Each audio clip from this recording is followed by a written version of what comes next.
ngayon at magpakailanman. Umawit ang daigdigan, lahat ng naroroon. Umawit ang sangkatauhan, purihin ng Panginoon.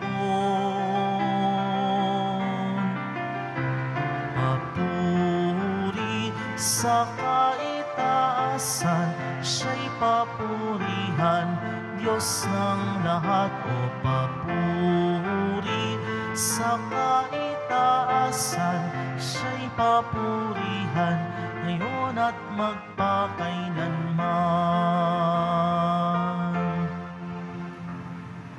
Simulan natin ang ating pagdiriwang sa ngalan ng Ama at ng Anak at ng Espiritu Santo. Amen. Ang pagpapala ng ating Panginoong Hesukristo, ang pag-ibig ng Diyos Ama at ang pakikipagkaisa ng Espiritu Santo naway sumainyong lahat. At sumaiyo rin. Mga kapatid, ngayong araw na ito, atin pong ginugunita sina San Cirilo, isang monghe, at si San Metodio, isang obispo. Upang tayo'y maging marapat gumanap sa banal na pagdiriwang, aminin muna natin at pagsisihan ang ating mga kasalanan. Inaamin ko sa makapangyarihang Diyos At sa inyo, mga kapatid, na lubha ako nagkasala sa isip, sa salita at sa gawa, at sa aking pagkukulang. Kaya'y sinasamo ko sa mahal na Birheng Maria, sa lahat ng mga anghel at mga banal, at sa inyo, mga kapatid, na ako'y panalangin sa Panginoong ating Diyos. Kaawan tayo na makapangyarihang Diyos, patawarin tayo sa ating mga kasalanan at patnubayan tayo sa buhay na walang hanggan. Amen. Panginoon, kaawaan mo kami. Panginoon, kaawaan mo kami. Kristo, kaawaan mo kami. Kristo, kaawaan mo kami. Panginoon, kaawaan mo kami. Panginoon, kaawaan mo kami. Manalangin tayo. Ama naming makapangyarihan, pinasapit mo sa mga bansa ng silangang Europa ang liwanag ng mabuting balita nung ito'y ipangaral ng magkapatid na San Cirilo at San Metodio. Ang aming buong pagkatao ay mapuspos nawa ng liwanag ng kabatiran tungkol sa iyong salita. Kami naway maging sambayanang nagniningning sa ganap na pagkakaisa sa matapat na pananampalataya at maaasahang paninindigan sa pamamagitan ni Jesucristo kasama ng Espiritu Santo magpa sa walang hanggan. Amen. Magsiupo na muna po ang lahat. Ang simula ng sulat ni Apostol Santiago. Mula kay Santiago, alipin ng Diyos at ng Panginoong Hesukristo. Ipinaabot ko ang aking pagbati sa mga hinirang ng Diyos, mga hinirang na sa iba't ibang bansa. Mga kapatid, magalak kayo kapag kayo'y dumaranas ng iba't ibang pagsubok, sapagkat alam ninyo na lalong magiging matatag ang inyong pananampalataya matapos ninyong pagtagumpayan ang mga pagsubok na iyan. At dapat kayong magpakatatag hanggang wakas upang kayo'y maging ganap at walang pagkukulang. Ngunit kung kulang ng karunungan ang sinuman sa inyo, humingi siya sa Diyos at siya'y bibigyan, sapagkat ang Diyos ay saganang magbigay at di nanunumbat. Subalit ang humihingi dapat manalig at huwag mag-alinlangan. Sapagkat ang nag-aalinlangan ay parang alon sa dagat na itinataboy ng hangin kahit saan. Huwag umasang tatanggap ng anuman mula sa Panginoon. Ang taong pabago-bago ang isip at di alam kung ano ang talagang ibig. Ikarangal ng dukhang kapatid ang pagkakataas sa kanya ng Diyos at ng mayamang kapatid ang pagkakababa sa kanya. Sapagkat ang kayamanan ay lilipas, gaya ng bulaklak ng damo. Ang damoy natutuyo sa matinding sikat ng araw. Nalalagas ang kanyang mga bulaklak at kumukupas ang kanyang ganda. Gayon din naman, ang mayaman ay mamamatay sa gitna ng kanyang kaabalahan. Ang salita ng Diyos. Salamat sa Diyos. Poon, ako'y kahabagan upang mabuhay kailanman. Poon, ako'y kahabagan upang mabuhay kailanman. Ang sariling dati-rati namumuhay ng baluktot, nang ako ay parusahan, salita mo ang sinunod. Poon, ako'y kahabagan upang mabuhay kailanman. Kay buti mo, Panginoon, kay ganda ng iyong loob, sa akin ay ituro mo ang bigay mong mga utos. Poon, ako'y kahabagan upang mabuhay kailanman. Sa atin ay nakabuti ang parusang iyong dulot, pagkat aking naunawaang mahalaga ang iyong utos. Poon, ako'y kahabagan upang mabuhay kailanman. Higit pa sa ginto't pilak nitong buong sanlibutan, ang mabuting idudulot ng bigay mong kautusan. Poon, ako'y kahabagan upang mabuhay kailanman. Nababatid ko, O Poon, matuwid ang iyong batas. Kahit ako'y pagdusahin, nananatili kang tapat.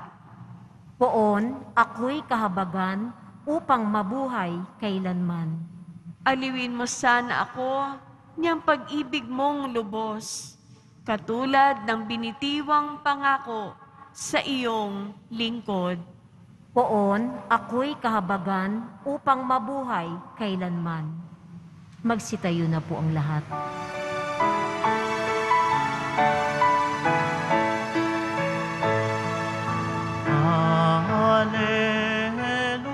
Alleluia, Alleluia,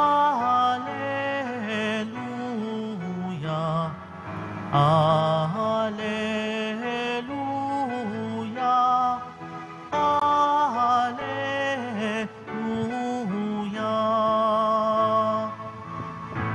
Ikaw, O Kristo, ang daan, ang katotohanan at buhay, patungo sa Amang mahal. Alleluia, Alleluia, Alleluia, Alleluia.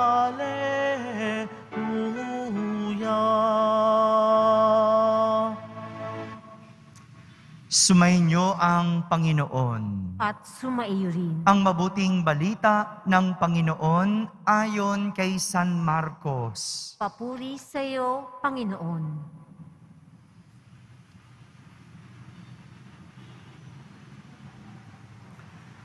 Noong panahong iyon, may dumating na mga Pariseyo at nakipagtalo kay Jesus.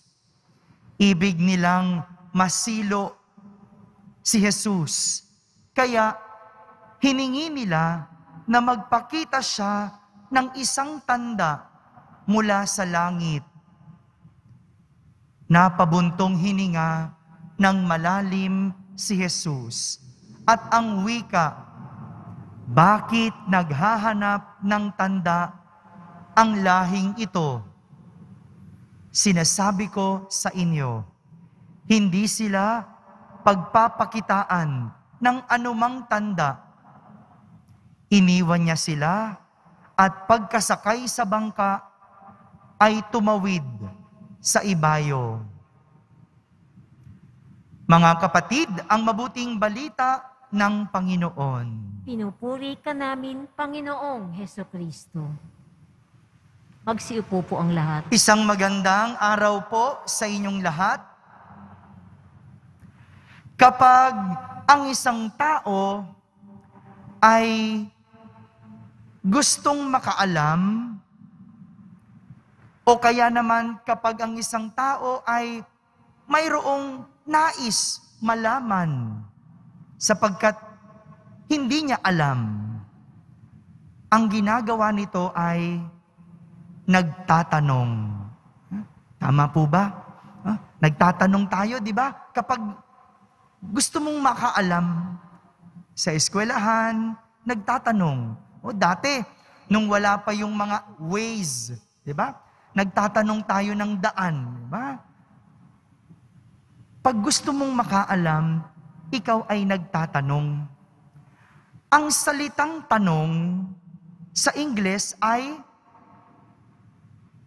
ano pong Ingles ng tanong? Question. Di po ba? Pero, bakit sa ating lengguwahe, kapag sinabi nating kini-question, iba ang ibig sabihin. Kapag sinabing kini-question, hindi pagtatanong para makaalam, kundi isang pagdududa at pagsubok.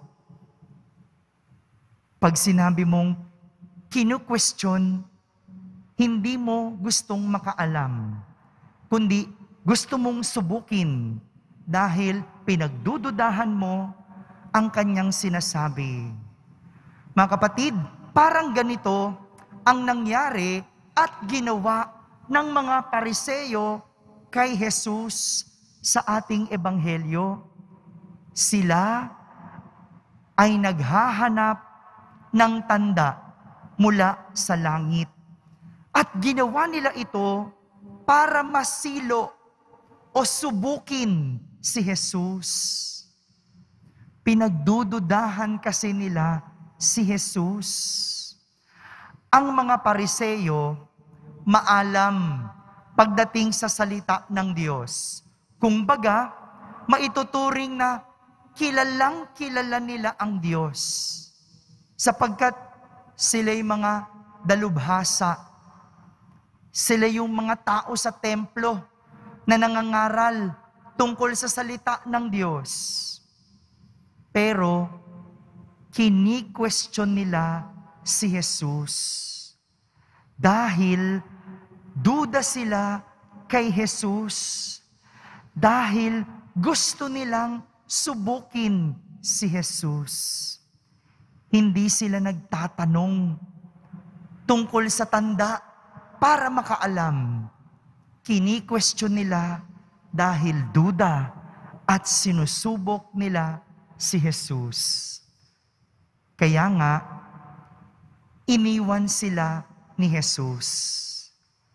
Pero bago sila iniwan ni Jesus, ang tanong ni Jesus, bakit naghahanap ng tanda ang lahing ito?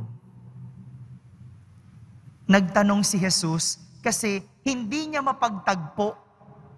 Marunong ang mga taong ito, pero nagtatanong. Hindi niya kinu-question ang mga tao.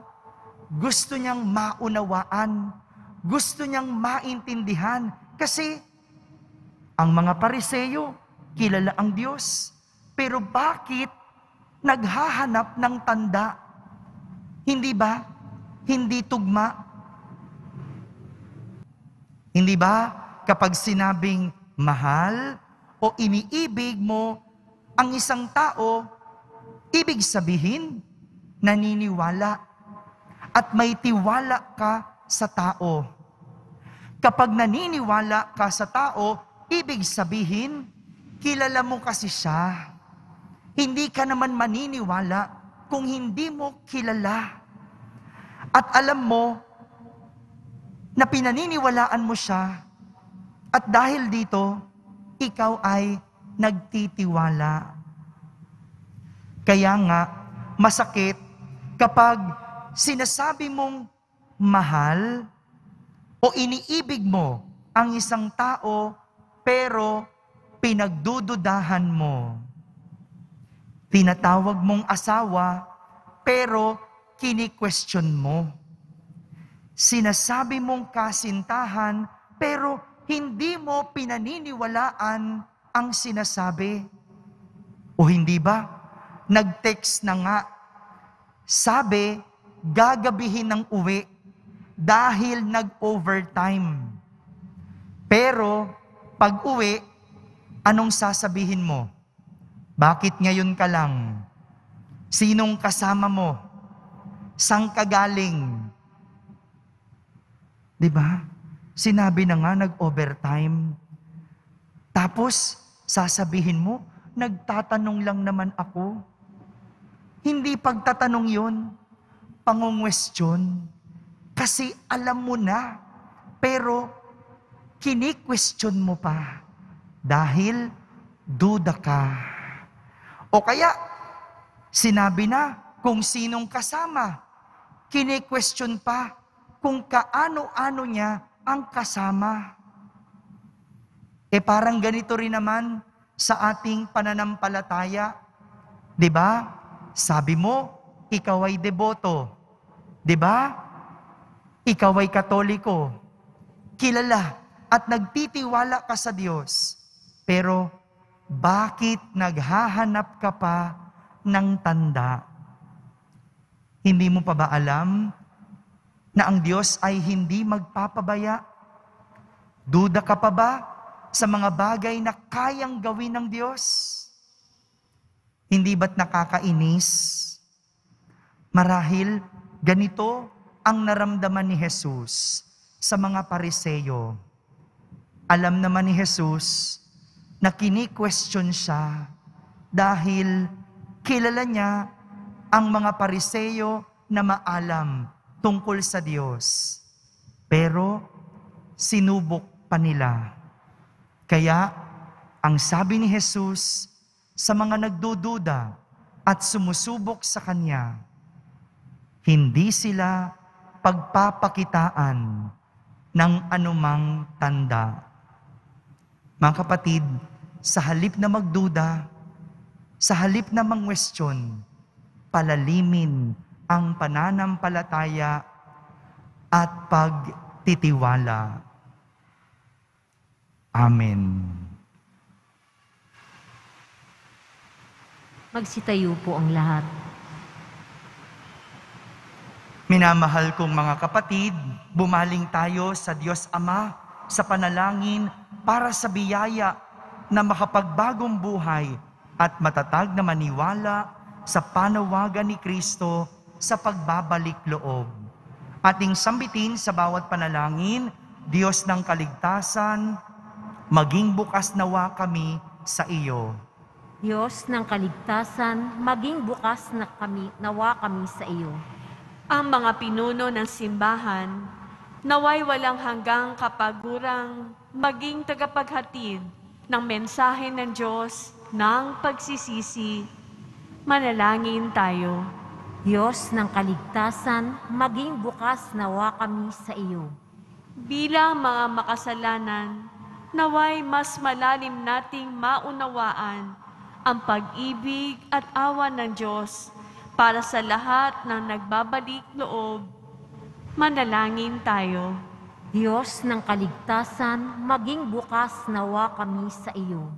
Tayong lahat, naway magkaroon ng malalim at tunay na pananampalataya sa Diyos na hindi maikakahon sa mga panlabas na anyo ng ating pananampalataya. Manalangin tayo. Diyos ng kaligtasan, maging bukas nawa kami sa iyo. Ang mga may sakit naway, makaunawa sa walang patid na pag-ibig ng Diyos sa gitna ng kanilang mga dinaranas na pagsubok at paghihirap. Manalangin tayo. Diyos ng kaligtasan, maging bukas nawa kami sa iyo. Nang may buong pananampalataya at tiwala, ilapit natin sa Diyos ang ating mga pansariling kahilingan.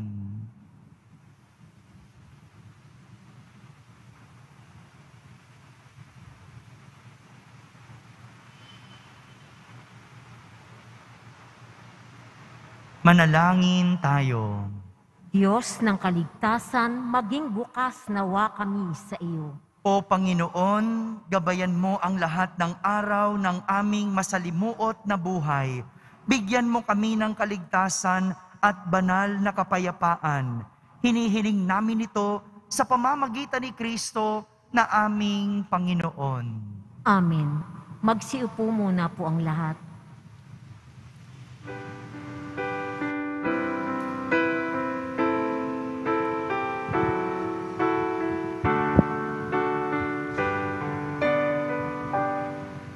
O Diyos, awang di mabilang,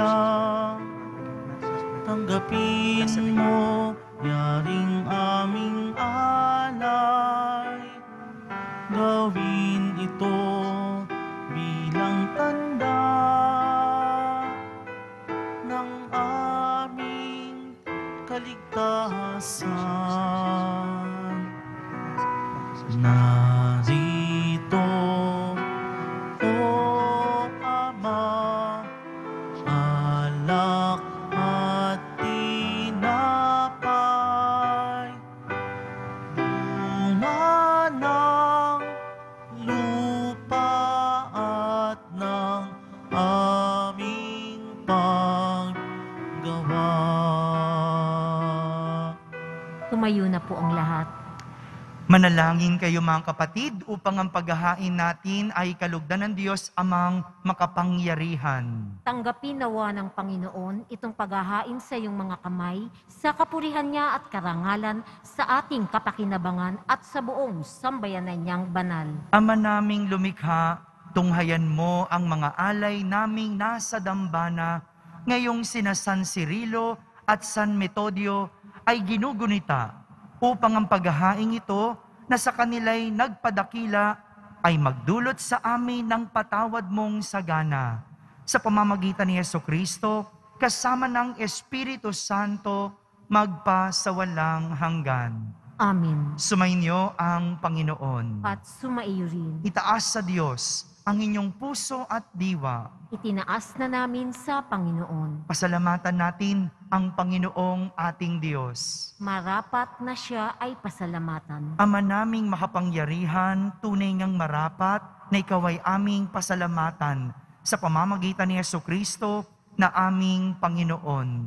Ngayong sila San Cirilo at San Metodio ay pinararangalan sa pamumuhay niyang totoong uliran at pagiging maaasahan sa panunungkulan. Kaya't si Jesucristo na maaasahan sa katapatan ay inihahayag sa pangangasiwa sa sambayanan.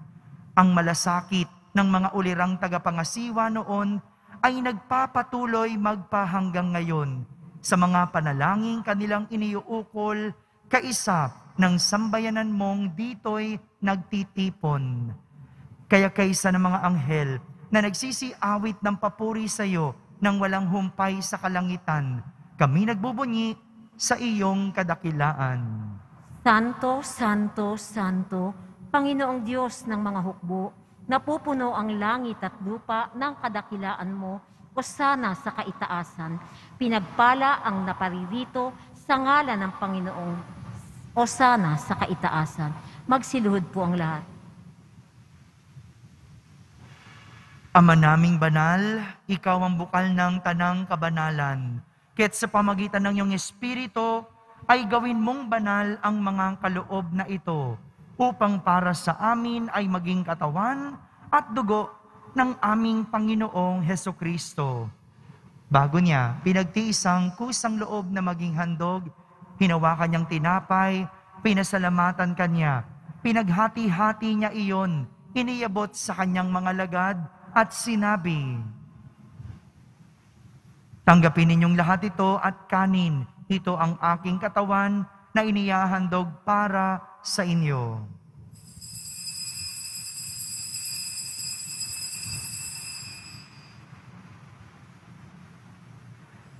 Gayon din naman, nung matapos ang hapunan, hinawakan niyang kalis, muli kanyang pinasalamatan.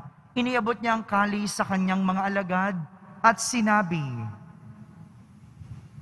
"Tanggapin ninyong lahat ito at inumin. Ito ang kalis ng aking dugo, ng bago at walang hanggang tipan. Ang aking dugo na ibubuhos para sa inyo at para sa lahat, sa ikapagpapatawad ng mga kasalanan. Gawin ninyo ito sa pag-alaala sa akin."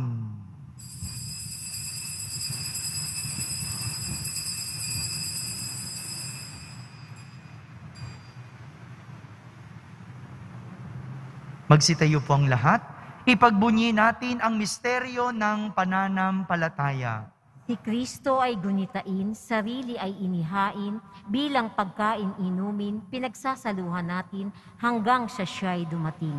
Ama, ginagawa mo ngayon ang pag-alaala sa pagkamatay at muling pagkabuhay ng iyong anak. Kaya't inaalay namin sa iyo ang tinapay na nagbibigay buhay at ang kalis na nagkakaloob ng kaligtasan. Kami nagpapasalamat dahil kami iyong minarapat na tumayo sa harap mo para maglingkod sa iyo. Isinasamo namin kaming magsasalo-salo sa katawan at dugo ni Kristo ay mabuklod sa pagkakaisa sa pamamagitan ng Espiritu Santo. Amen. Ama, lingapin mong yung simbahang laganap sa buong daigdig. Puspusin mo kami sa pag-ibig, kaisa ni Francisco na aming Papa, ni Jose na aming Obispo at ng Tanang Kaparian. Alalahanin mo rin ang mga kapatid naming nahimlay na may pag-asang sila'y muling mabubuhay. Gayon din ang lahat ng mga pumanaw. Kaawan mo sila at patuloyin sa iyong kaliwanagan. Kaawan mo at pagindapating kaming lahat na makasalo sa iyong buhay na walang wakas. Kaisa ng mahal na Birheng Maria na Ina ng Diyos, ng kabiyak ng puso niyang si San Jose, kaisa ng mga apostol ni San Cirilo at San Metodio, at ang lahat ng mga banal na namuhay dito sa daigdig ng kalugod-lugod sa iyo. May pagdiwang nawa namin ang pagpupuri sa kararangal mo sa pamamagitan ng iyong anak na aming Panginoong Hesukristo. Sa pamamagitan ni Kristo, kasama niya at sa Kanya, ang lahat ng parangal at papuri ay sa iyo, Diyos Amang makapangyarihan, kasama ng Espiritu Santo, magpa sa walang hanggan. Amen. Sa tagubilin ng mga nakahagaling na utos at turo ni Jesus na Panginoon natin at Diyos, ipahayag natin ng lakas loob. Ama namin, sumasalangit ka, sambahin ang ngalan mo, mapasa amin ang kaharian mo, sundin ang loob mo dito sa lupa para ng sa langit. Bigyan mo kami ngayon ng aming kakanin sa araw-araw at patawarin mo kami sa aming mga sala para ng pagpapatawad namin sa nagkakasala sa amin. At huwag mo kaming ipahintulot sa tukso at yadya mo kami sa lahat ng masama. Amen. Hinihiling namin kami yadya sa lahat ng masama. Pagkalooban ng kapayapaan araw-araw, iligtas sa kasalanan at ilayo sa lahat ng kapahamakan. Samantalang aming pinananabikan ang dakilang araw ng pagpapahayag ng tagapagligtas naming si Hesukristo. Sapagkat iyo ang kaharian at ang kapangyarihan at ang kapurihan magpakailanman. Amen. Panginoong Hesukristo, sinabi mo sa iyong mga apostol, kapayapaan ang iniiwan ko sa inyo, ang aking kapayapaan ang ibinibigay ko sa inyo. Tunghayan mo ang aming pananampalataya at huwag ang aming pagkakasala. Pagkalooban mo kami ng kapayapaan at pagkakaisa ayon sa iyong kalooban, kasama ng Espiritu Santo, magpa sa walang hanggan. Amen. Ang kapayapaan ng Panginoon ay laging sumainyo. At sumaiyo rin. Magbigayin kayo ng kapayapaan sa isa't isa. Kapayapaan po para sa lahat. Kordero ng Diyos na nag-aalis ng mga kasalanan ng sanlibutan, maawa ka sa amin. Kordero ng Diyos na nag-aalis ng mga kasalanan ng sanlibutan, maawa ka sa amin. Kordero ng Diyos na nag-aalis ng mga kasalanan ng sanlibutan, ipagkaloob mo sa amin ang kapayapaan. Magsiluhod po ang lahat.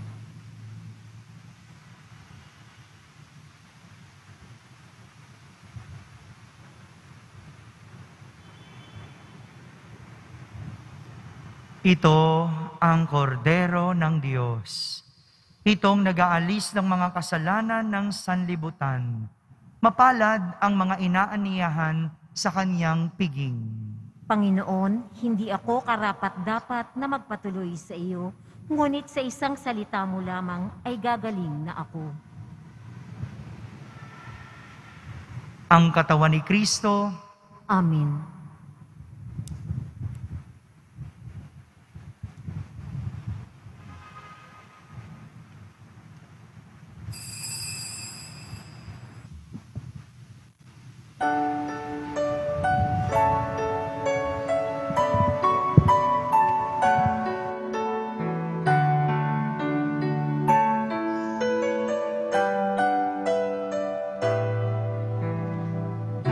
Every day I sing to you with all my heart. Hear my prayer, I raise them all into your hands. Come to me and keep me safe in your arms. Strengthen me to face the day for you I stand. Even if the sadness stay with me, and fill me with your joy endlessly. Lord, help me understand to follow your commands. I entrust my life into your care. My Lord, fill me with your love, fill me with your truth, fill me with your kindness. My Lord, let your goodness shine, let me speak your truth, let me be the bearer of your love.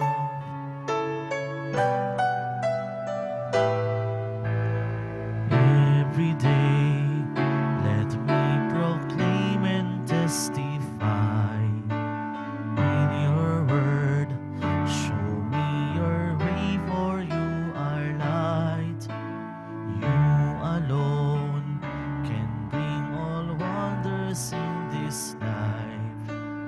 Heal all wounds and take all worries I hide. Even if there's darkness, stay with me.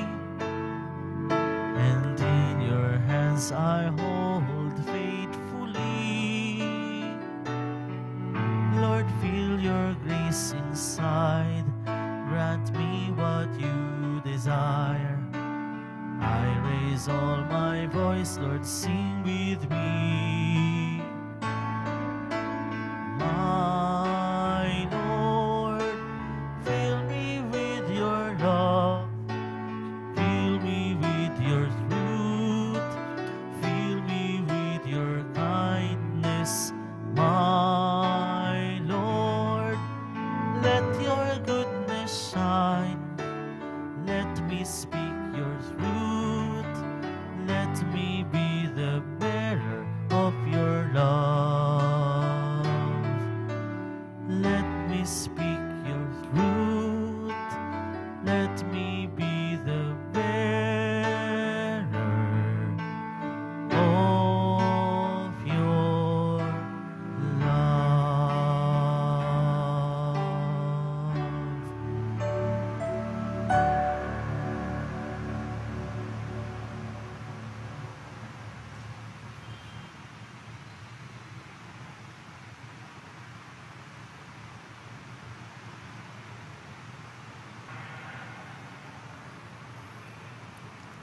Magsitayo po ang Magsitayo lahat. po ang lahat. Manalangin tayo.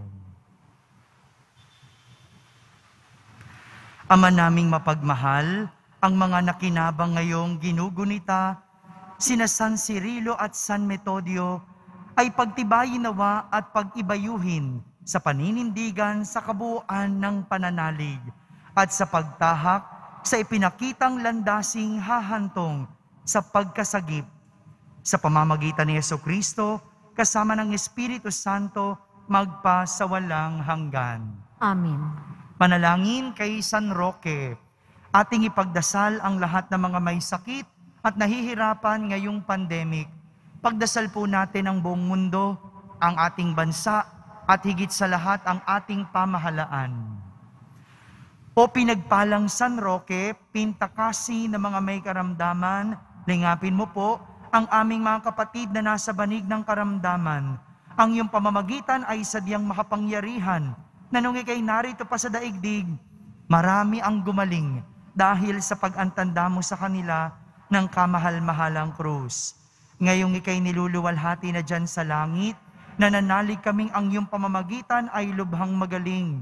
Ialay mo po sa Panginoong Diyos yaring aming mga hinaing, at sa tulong po ninyo ay makamit ang kagalingan ng aming kaluluwa at katawan, pakundangan sa mga hirap at sakit ng Panginoong Hesukristo at iyo pong mga panalangin. Amen. Senyor San Roque, panalangin mo po kami upang kami maiadya sa salot ng COVID-19 at sa mga karamdaman ng katawan at kaluluwa. Senyor San Roque, panalangin mo po kami upang kami maiadya sa salot ng COVID-19 at sa mga karamdaman ng katawan at kaluluwa. Senyor San Roque, ipanalangin mo po kami upang kami maiadya sa salot ng COVID-19 at sa mga karamdaman ng katawan at kaluluwa. Sumainyo ang Panginoon. At sumairin. Pagbabasbas ng Poong Yesus Nazareno. Mahal na Poong Yesus Nazareno, inihayag mo sa pamamagitan ng krus ang walang maliw na pag-ibig ng Diyos sa sangkatauhan. Pakinggan mo ang kahilingan ng iyong angkan na nagsusumamo sa iyo. Makamtanawan nila ang inyong katugunan at tanggapin ang kasagutan na may utang na loob na tinatanaw. Basbasan din po ninyo ang lahat na may karamdaman, nahihirapan, may mga dalang imahen at dasalan.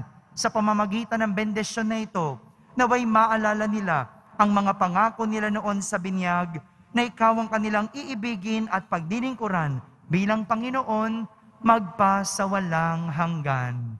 Amen. At pagpalain kayo ng makapangyarihang Diyos, Ama, Anak, at Espiritu Santo. Amen. Tapos na po ang ating pagdiriwang, humayging taglay ang pag-ibig at kapayapaan ng Poong Jesus Nazareno. Salamat sa Diyos.